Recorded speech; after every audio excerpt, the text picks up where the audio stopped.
اپنی آدھی جائیداد دینی چاہیے، لیکن اس وقت حضرت عبد الرحمن بن عوف نے ان کی جائیداد لینے سے انکار کر دیا اور انہوں نے صرف اتنا کہا کہ بھائی مجھے بازار کا راستہ بتا دو۔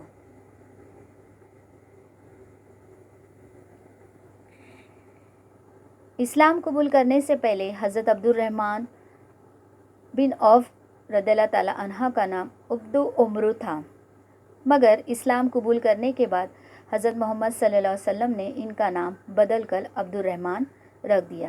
یعنی اسلام قبول کرنے سے پہلے ان کا نام عبد عمرو تھا، لیکن اسلام قبول کرنے کے بعد آپ صلی اللہ علیہ وسلم نے ان کا نام جو ہے عبد الرحمن رکھ دیا۔ وہ بنی زہرہ بن کلاب کے خاندان میں سن 577 میں پیدا ہوئے۔ بچپن ہی سے نہایت وجیح یعنی خوبصورت، دراز قد، مضبوط جسم والے اور پھرتیلے تھے۔ یعنی بچپن سے ہی وہ خوبصورت تھے، پھرتیلے تھے، مضبوط جسم تھا۔ وہ ان 8 صحابہ میں سے ہے جنہوں نے قبول اسلام میں پہل کی تھی۔ اب ان کا شمار ان 8 صحابوں میں آتا ہے جنہوں نے اسلام قبول کرنے میں پہل کی تھی۔ دیکھو بچوں، یہاں پر بھی لفظی ترکیب آئی ہے، یا جسے آپ کہہ سکتے ہیں زیر اضافہ، جو کہ ہم میں پڑھا تھا۔ قبول اسلام، لام کے نیچے زیر ہے، یعنی اسلام کا قبول کرنا۔ یہ بھی آپ نشان لگا لیجئے۔ اسلام قبول کرنے سے پہلے بھی وہ شراب نوشی سے متنفر اور بت پرستی سے بیزار تھے۔ متنفر یعنی اسلام قبول کرنے سے پہلے بھی انہیں شراب نوشی سے یعنی شراب پینے سے نفرت تھی، اور بت پرستی، بتوں کی پوجا کرنا، پرستش کرنا، یہ بھی ان کو بالکل پسند نہیں تھا۔ رسول اکرم صلی اللہ علیہ وسلم کی تعلیمات نے ان کے قلب و ذہن کو ایسی جلا بخشی، قلب یعنی دل، ذہن کو ایسی جلا بخشی کہ ابتدائی دور ہی میں انہوں نے اسلام قبول کر لیا۔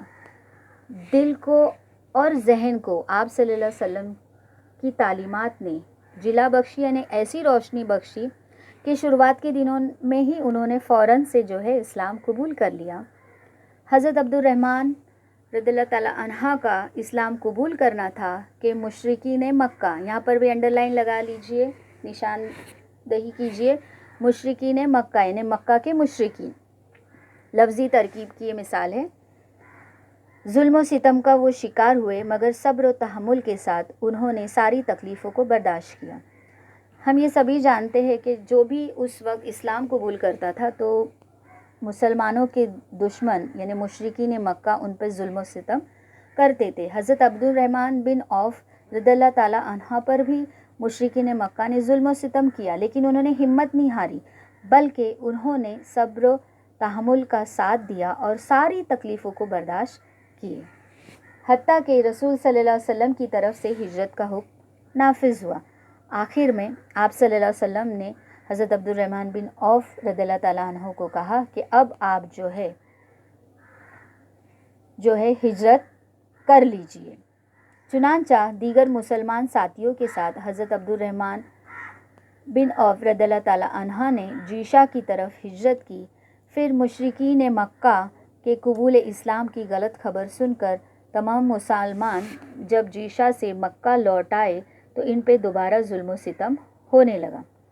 پھر جیسے کہ مشرکین مکہ کوئی کسر نہیں چھوڑتے تھے، تو یہ بھی قبول اسلام کی غلط خبر انہوں نے پھیلا دی تمام مسلمانوں میں، تو وہ دوبارہ حضرت عبد الرحمن جو ہے جیشہ سے مکہ لوٹ آئے۔ تو جب یہ لوٹ آئے تو دوبارہ ان پہ ظلم و ستم ہونے لگا۔ تب حضور صلی اللہ علیہ وسلم کے حکم سے حضرت عبد الرحمن رضی اللہ تعالیٰ عنہ نے مدینہ ہجرت کی۔ پھر جیشہ سے لوٹ آئے، پھر دوبارہ آپ صلی اللہ علیہ وسلم نے ان کو حکم دیا اور یہ دوبارہ جو ہے ہجرت کر کے مدینے کی طرف چلے۔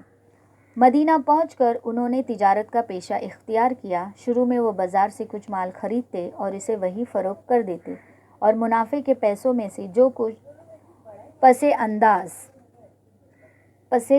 انداز کرتے کچھ اپنی ذات پہ خرچ کرتے۔ رفتہ رفتہ ان کی تجارت بڑھتی گئی اور ان کا شمار مدینے کے بڑے تاجروں میں ہونے لگا۔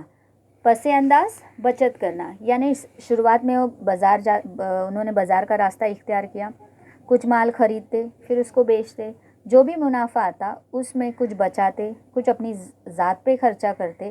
دھیرے دھیرے کر کے ان کی تجارت بڑھتی چلی گئی اور یہ مدینے کے بڑے تاجروں میں ان کا شمار ہونے لگا۔ تجارت میں اپنی اتنی ترقی دیکھ کر حضرت عبد الرحمن خود حیران تھے. اب ظاہر سی بات ہے یہ جو ہے اتنی تجارت میں ترقی دیکھ کے وہ خود حیران تھے، لیکن در حقیقت یہ ترقی کیوں تھی؟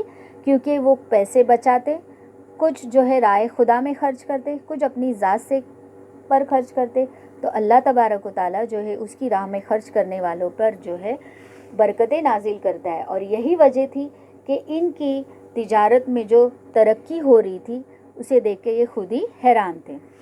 ان کی تجارت دنیا کے تمام عیوب سے پاک تھی. عیوب جمع ہے عیب کی یعنی نقص سے. ان کی تجارت ہر نقص سے پاک تھی. حرام مال کا ایک ذرہ بھی ان کے مالک التجار کے مال میں نہیں پایا جاتا تھا. مالک التجار، تجار جو ہے جمع ہے تاجر کی یعنی تاجروں کا بادشاہ. ان کے مال میں بالکل بھی حرام کا ذرہ نہیں تھا. یہی وجہ تھی کہ جب حضرت عبد الرحمن بن عوف نے 50,000 دینار اللہ کی راہ میں تقسیم کرنے کی وصیت کی تو حضرت عثمان غنی خود مخیر و متمول ہونے کے باوجود حضرت عبد الرحمن بن عوف رضی اللہ تعالیٰ عنہ کے مال میں سے اپنا حصہ یہ کہتے ہوئے طلب کیا کہ عبد الرحمن رضی اللہ تعالیٰ عنہ کا مال حلال اور صاف ہے. یعنی جب انہوں نے کہا کہ میں مسلمانوں میں 5,000 دینار تقسیم کرنا چاہتا تھا تو حضرت عثمان غنی رضی اللہ تعالیٰ عنہ کو اللہ تبارک و تعالیٰ نے خود نوازا تھا. متنمل یعنی دولت مند، وہ خود دولت مند تھے، خود خیر کرتے تھے. مخیر یعنی خیر کرنے والے. اس کے باوجود جب انہوں نے یہ سنا کہ عبد الرحمن رضی اللہ تعالیٰ عنہ اپنا مال تقسیم کر رہے تو انہوں نے کہا کہ مجھے بھی عبد الرحمن کے مال میں حصہ چاہیے. کیوں چاہیے؟ کیونکہ حضرت عبد الرحمن رضی اللہ تعالیٰ عنہ کا مال جو ہے پاک، صاف اور حلال ہے.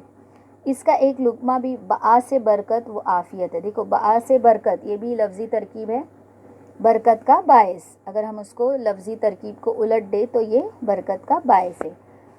انہوں نے یہ کہا کہ ان کا لقمہ بھی، ان کے پیسے کا ایک لقمہ بھی اگر ہم کھائے تو وہ ہمارے لیے برکت کا باعث بھی رہے گا اور ساتھ ہی ساتھ خیر و عافیت کا بھی.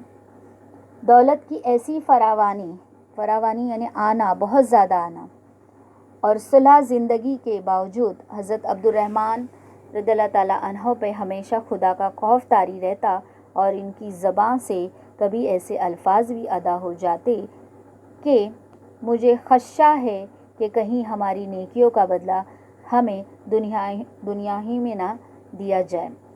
خدشہ یعنی ڈر، یعنی اتنی دولت تھی اس کے باوجود بھی حضرت عبد الرحمن رضی اللہ تعالیٰ عنہ کو ڈر لگتا کہ ارے کہیں ایسا نہ ہو جائے اللہ تبارک و تعالیٰ جو ہے مجھے میری تمام نیکیوں کا اجر جو ہے صرف دنیا میں ہی دے دے. حضرت عبد الرحمن بن عوف رضی اللہ تعالیٰ عنہ کی وسیع پیمانے پہ تجارت ہونے کے باوجود دولت کمانے میں ان کا انہماک کبھی دیکھا نہیں گیا. انہماک یعنی اسی میں ڈوب جانا. اب آج کے دور میں ہم دیکھتے ہیں کہ کسی کے پاس ذرا سی دولت آ جائے تو وہ سوچتا ہے ارے اور آ جائے، ارے میرے پاس اور آ جائے. لیکن ایسا حضرت عبد الرحمن بن عوف رضی اللہ تعالیٰ عنہ میں نہیں تھا. اتنی دولت آنے کے باوجود وہ کبھی اس دولت کو کمانے میں نہیں لگے رہے. عرب کے بڑے تاجروں میں ان کا شمار ہونے کے بعد بھی انہوں نے کبھی اپنے آپ کو بڑا ثابت کرنے کی کوشش نہ کی. دیکھو بچے یہ بہت بڑی بات ہے کہ ہمیں اللہ نے نوازا ہے تو ہمیں چاہیے کہ ہم اس کی قدر کریں، نہ کہ ہم اپنے آپ کو یہ سمجھے کہ ارے میں تو بہت بڑا ہوں. تو کبھی بھی انہوں نے عرب کے بڑے تاجر میں ان کا شمار ہوتا تھا لیکن کبھی انہوں نے اپنے آپ کو بڑا ثابت کرنے کی کوشش نہیں کی. بالعموم مال و متاع اور دولت و ثروت کے ضم میں آدمی خدا فراموش ہی نہیں. یعنی بالعموم خاص طور سے عام طور پہ مال و متاع یعنی دولت اتنی زیادہ ہونے کے باوجود دولت کبھی اس کے اس میں ضم میں آدمی ضم میں یعنی اسی میں لگے رہنا، دولت ملی تو چلو اسی میں لگے رہنا، انہوں نے ایسا نہیں کیا. کیونکہ آدمی جو ہے کبھی کبھار دولت اور اتنی زیادہ شہرت میں جو ہے اللہ کو فراموش کر بیٹھتا ہے، بھولا بیٹھتا ہے. مگر حضرت عبد الرحمن بن عوف نے ایسا نہیں کیا. اپنوں سے بھی بیزار ہو جاتا ہے مگر حضرت عبد الرحمن رضی اللہ تعالیٰ عنہ کا یہ عالم تھا کہ تجارت سے جو کچھ حاصل ہوتا